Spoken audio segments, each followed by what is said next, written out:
In this video, we will discuss the cytology of the liver.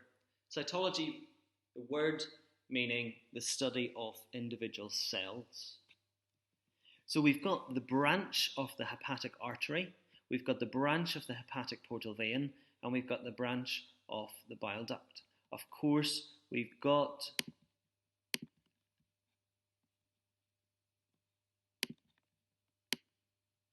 nutrient-rich blood flowing in that direction. We've got oxygen-rich blood flowing in this direction.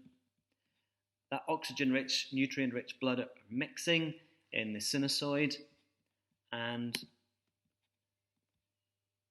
we've got the bile flowing in the opposite direction. We've got hepatocytes lining the outside of the sinusoid, and we've got this bile canaliculus along here, the channel in which the bile is able to flow into the branch of the bile duct. If we then look and focus in on this section here, we can see on the left-hand side and the right-hand side, we've got these hepatocytes, so individually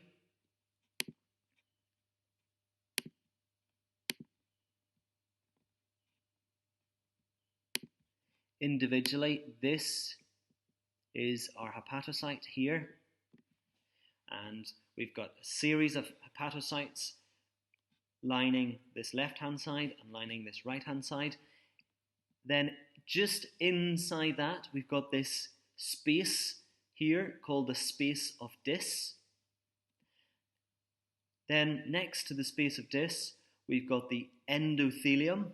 The endothelium being the tissue layer of the sinusoid, consisting of the endothelial cells. And you can see with these endothelial cells, these pores, these fenestrations, allowing the blood, the tissue fluid rather, that's within the blood, within this lumen, to be forced out of the sinusoid and into the space of Dis.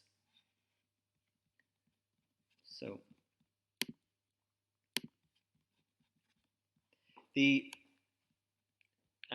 tissue fluid that forms in the space of Dis bathes the hepatocytes, and those hepatocytes, as you can see, contain microvilli that protrude into this space of Dis, increasing the surface area for absorption. Excess tissue fluid is then drained from this space into the lymphatic system, and about 50% of the tissue fluid that's in this space will form the lymph fluid. And finally, between these hepatocytes, you can just make out these green structures, and those are branches then that will form the bile canaliculus.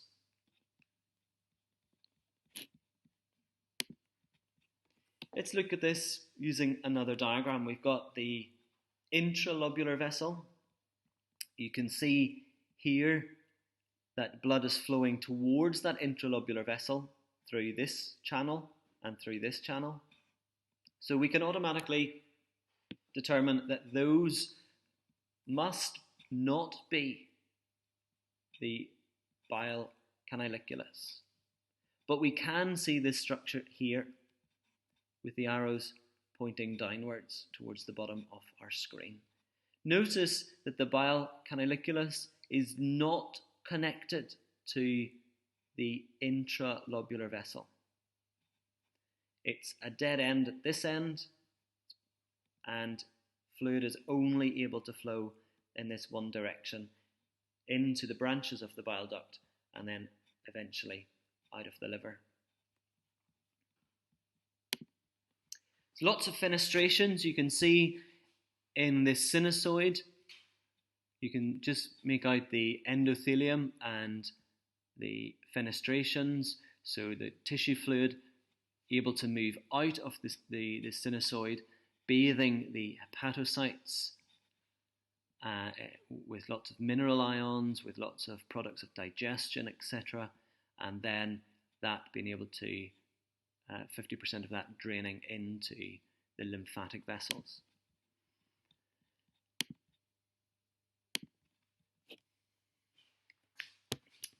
So the fenestrations allowing large molecules in the plasma to escape into the perisinusoidal space of Dis, forming the tissue fluid, bathing the hepatocytes containing the microvilli that protrude into the space, maximizing absorption.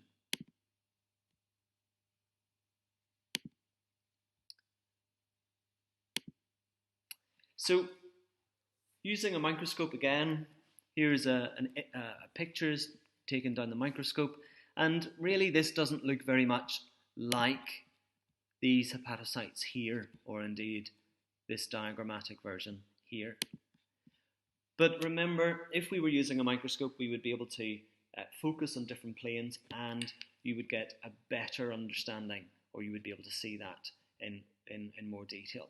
So trust me when I say that those hepatocytes are indeed this shape here, with these microvilli protruding into the space of Dis.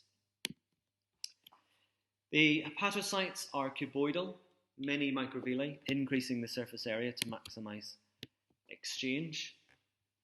They have many mitochondria, ribosomes, rough endoplasmic reticulum, and a well-developed cytoskeleton. Their cytoplasm is very dense. They're highly metabolically active, and they have the ability to regenerate. They're able to divide by mitosis. Even these specialized, these differentiated hepatocytes are able to regenerate themselves. Hepatocytes are involved in protein synthesis, in protein storage, in the transformation of carbohydrates from one form to another, in the synthesis of cholesterol, bile, and phospholipids, and in the detoxification, the modification, and excretion of exogenous and endogenous substances. Exogenous substances are those which have been consumed into the body. So, for example, alcohol being consumed into the body. So think about the detoxification of alcohol, and then the excretion of various components of that. And endogenous substances, those substances which are made within the body, those products of waste products of metabolism, those also need to be detoxified, such as ammonia needs to be detoxified and excreted then from the body.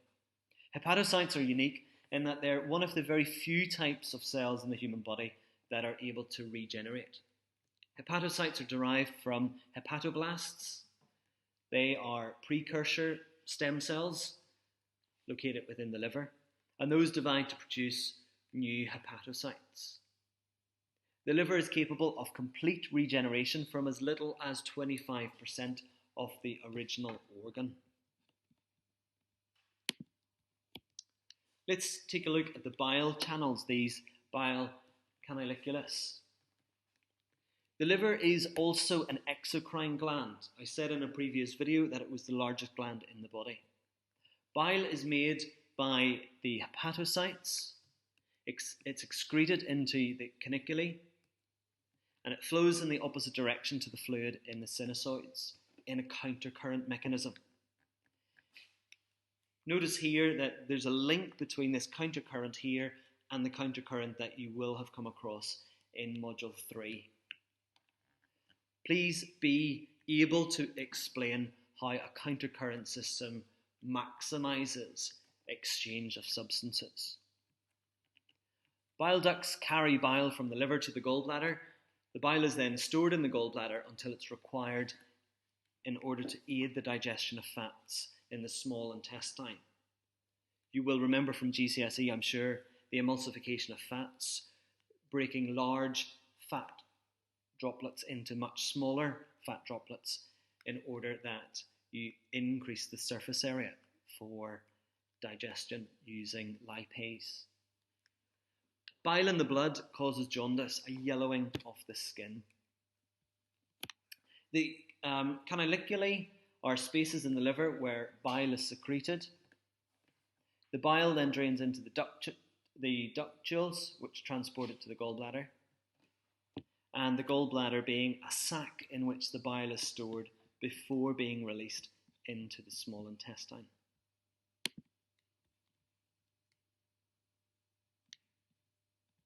So, just to summarize that, blind-ended it's not continuous with the branch of the hepatic vein.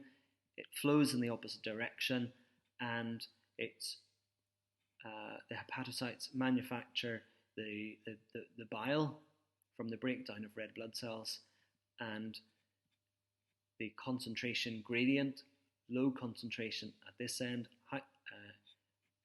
the bile then is able to move because of the high hydrostatic pressure. The removal of the bile from this end causing the bile to flow in one direction.